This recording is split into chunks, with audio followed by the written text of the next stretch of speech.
Hey, what is going on, you guys? The Keith Carnes here. It is officially December, actually it's December 2nd, 2012. Haven't uploaded a video in a few days now, so sorry about that. Just actually worked. I'm actually really beat.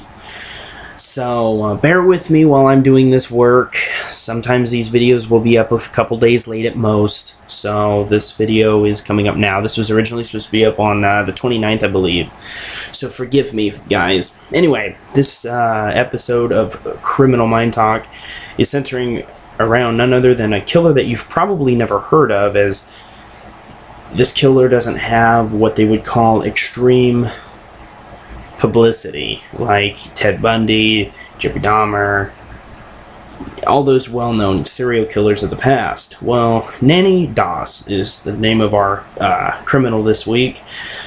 She, well, last week it was supposed to be.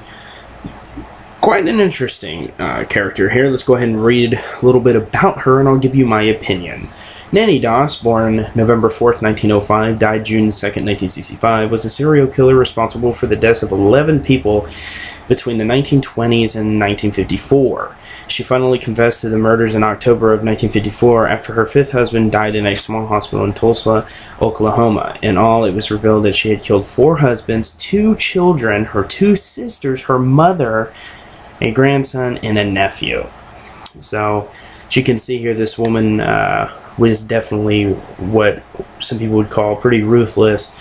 I read a lot. I don't want to sit here and read the whole freaking page. It would take way too long. But from everything I read on this page, she pretty much poisoned almost all of them. It said that she used some kind of a pin to put into a newborn's head to kill the baby brain dead.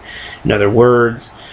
And she pretty much did it all. She pretty much killed all her husbands and, her 4 husbands, and killed others for life insurance policies, for money, in other words. And, 11 people, all of which, except for 4, were family. It's pretty crazy. Yeah, she went to live with her sister, and she killed her own bedridden sister. As I said, she killed 4 of her husbands. She killed a grandson, I think it was a grandson. She killed a nephew, and then 2 other children. Definitely a sick person. Definitely. It's not very often that you have a female serial killer, if you go back and you look at my series, there are so many videos that I've done already, so many people I've covered. And I think there's only one other woman on there, and that's Aileen Wuornos. Women killers like this is very, very few and far between. That's probably a good thing. It shows that women aren't as prone to commit murders as men. But they're out there. Nannie Doss, Aileen Wuornos, they're all proof of that. But Nannie Doss, she definitely took it a lot further than a lot of killers do. She took it to her own family and people that were closest to her.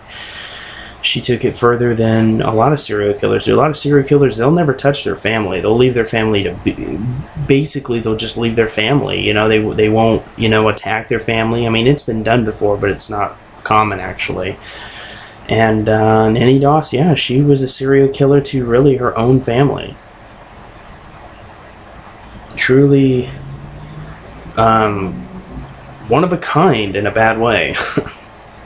She was also known as the Giggling Granny, the Giggling Nanny, the Jolly Black Widow, the Lonely Hearts Killer. So she even had nicknames and pretty crazy stuff. Anyway, guys, this is Keith Carnes. Hope you guys enjoyed this episode of Criminal Mind Talk. If you want to know more about Nannie Doss or any of the other people I do info on, just go ahead and give it a Google search, and you can read even more than what I covered in this video. And yeah, I guess that's about it. So please check out my other videos if you aren't familiar with my channel, and have yourself a great week. Peace.